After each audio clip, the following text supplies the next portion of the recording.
कि हरियाणा अपने हिस्से के पीने का पानी मार्च में ही उपयोग कर चुका है, यह बयान तथ्यों से परे है। हरियाणे ने अपने हिस्से का पानी मार्च ਦੇ ਵਿੱਚ ਹੀ ਜਿਹੜਾ ਉਹ ਸਾਰਾ ਵਰਤ ਲਿਆ ਤੇ ਉਹ ਹੁਣ ਅਪ੍ਰੈਲ ਤੇ ਮਈ ਤੱਕ ਕਹਿੰਦੇ ਸਾਨੂੰ ਵਾਧੂ ਪਾਣੀ ਦਿਓ। वास्तविकता यह है कि हरियाणा को अभी तक उसका पूरा हिस्सा प्राप्त ही नहीं हुआ है। पंजाब के मुख्यमंत्री श्री भगवंत मान द्वारा जल वितरण के संबंध में दिया गया बयान आश्चर्यजनक है। वह इस विषय को राजनीतिक रंग देने की कोशिश कर रहे हैं। मैं स्पष्ट करना चाहता हूं कि एसवाईएल का मुद्दा माननीय सर्वोच्च न्यायालय की देखरेख में है, परंतु यह एसवाईएल के पानी का विषय है ही नहीं, यह विषय पीने के पानी का है।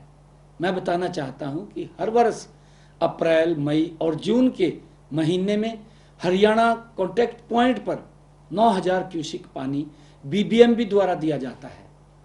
मान साहब, वर्ष 2022, 23 और 24 में कभी भी अप्रैल, मई और जून के माह में आज तक हरियाणा कॉन्टैक्ट पॉइंट पर 9000 क्यूसिक से कम पानी नहीं दिया गया है। जो पानी बीबीएमबी एचसीपी पर भेजता है उसमें दिल्ली के पीने के पानी का हिस्सा 500 क्यूसिक है, राजस्थान के पीने के पानी का हिस्सा 800 क्यूसिक है और खुद पंजाब के पीने के पानी का हिस्सा 400 क्यूसिक है। इसी प्रकार हरियाणा के पीने के पानी का हिस्सा 6800 क्यूसिक ही रह जाता है। मान साहब द्वारा यह दावा किया गया कि हरियाणा अपने हिस्से के पीने का पानी मार्च में ही उपयोग कर चुका है, यह बयान तथ्यों से परे है। वास्तविकता यह है कि हरियाणा को अभी तक उसका पूरा हिस्सा प्राप्त ही नहीं हुआ है। पिछले एक सप्ताह में हरियाणा को केवल 4000 क्यूसिक ही पीने का पानी प्राप्त हुआ है, जो हरियाणा की कुल मांग का लगभग 60% है। यदि बीबीएमबी हरियाणा की मांग के अनुसार शेष पानी उपलब्ध कराता है तो यह भाखड़ा डैम के जल भंडार का मात्र 0.0001% होगा। इससे भाखड़ा के जल भंडार पर कोई प्रभाव नहीं पड़ेगा। यदि हरियाणा के कॉन्टैक्ट पॉइंट पर कम पानी आता है तो दिल्ली में भी पीने के पानी की आपूर्ति प्रभावित होगी।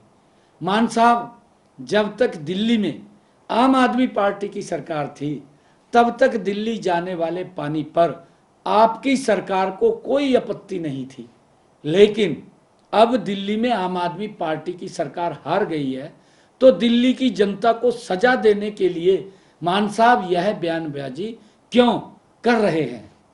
मान साहब ने पोंग और रणजीत सागर डैम में पानी का जल स्तर कम होने की वकालत तो की है, परंतु यह नहीं बताया कि भाखड़ा डैम की क्या स्थिति है, क्योंकि हरियाणा को पीने का पानी भाखड़ा डैम से मिलता है, न कि पोंग डैम या रणजीत सागर डैम से। मैं यह बताना चाहता हूं कि राज्यों की मांग हर 15 दिन में कम या ज़्यादा होती रहती है, जिससे बीबीएम द्वारा गठित एक तकनीकी कमेटी द्वारा तय किया जाता है।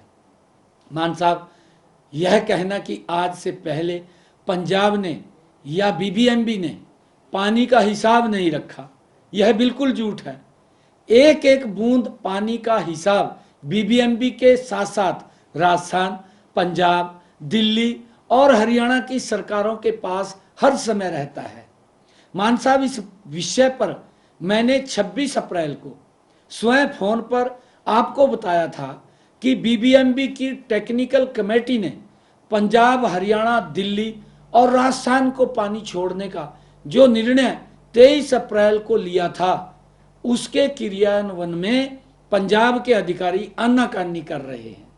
उस दिन मान साहब आपने आश्वासन दिया था कि शाम तक पानी छोड़ देंगे और आपने मुझे यह भी कहा था कि आप मुझे फोन पर बधाई भी देंगे। मान साहब, परंतु अगले दिन 27 अप्रैल को दोपहर 2 बजे तक पंजाब के अधिकारियों ने कुछ नहीं किया, बल्कि हरियाणा के अधिकारियों के फोन तक नहीं उठाए। इस पर मैंने अगले दिन आपको पत्र लिखकर इन तथ्यों से अवगत भी कराया है, परंतु मैं हैरान हूं कि 48 घंटे तक पत्र का जवाब देने की बजाय मान साहब आपने एक वीडियो जारी की और आपने राजनीतिक स्वार्थ के लिए तथ्यों को दरकिनार करते हुए हरियाणा के लोगों को भ्रमित करने का प्रयास किया है। मान साहब, हमारी संस्कृति में है कि अगर हमारे घर पर कोई भी व्यक्ति आता है तो पानी पिलाकर हम उसका स्वागत करते हैं। मैं इसलिए आपसे अनुरोध करता हूं कि आप अपनी दलगत राजनीति से ऊपर उठकर हरियाणा को पीने का पानी उपलब्ध कराएं। मैं आपको बताना चाहता हूं कि जून से पहले जल भंडार को खाली करना आवश्यक होता है ताकि मानसून के दौरान बारिश के पानी को संग्रहित किया जा सके। यदि जल भंडार में जगह नहीं होगी तो अतिरिक्त पानी हरि के पतन के रास्ते पाकिस्तान चला जाएगा, जो न तो पंजाब के हित में है और न ही राष्ट्र के हित में है। मान साहब, मैं आपसे अनुरोध करता हूं कि संकीर्ण दृष्टिकोण से ऊपर उठकर राष्ट्र के हित में सहयोग करें और हरियाणा को उसके उचित पीने के पानी की आपूर्ति सुनिश्चित करें। मैं आपसे ये अपील करना चाहता हूं।